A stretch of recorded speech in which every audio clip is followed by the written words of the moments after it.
hadaad rabto inaad nolosha guul ka gaadho keliya talooyinkan la dhegeyso. Hadday dadkooda ogyihiin meeshaad u socoto weligaa gaadhi maysid, waayo waxaad arki doontaa cid ku dhibta iyo cid ku hor istaagta.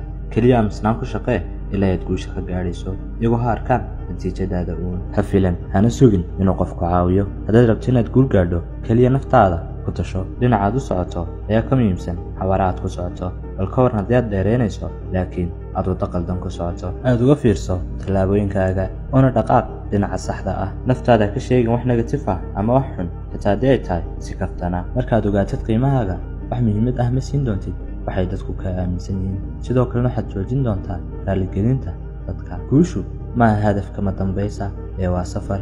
ee ku raaxayso safarkaaga, qaladaadkaagana ka bara cashar. ku dadaal inaad wax kasta meesha fiican ka eegto, xitaa haddii guuldarradu ka hor taagan tahay keliya halka fiican ka eeg. ha istaagin markaad daasho ee keliya istaag markaad dhammayso. weligaa ha qaadan go'aanka ma dambaysa kaasoo ku salaysan caadifad. wakhtigaaga qaado si caqliyaysanna uga fikir ka hor inta aanad qaadan go'aanka.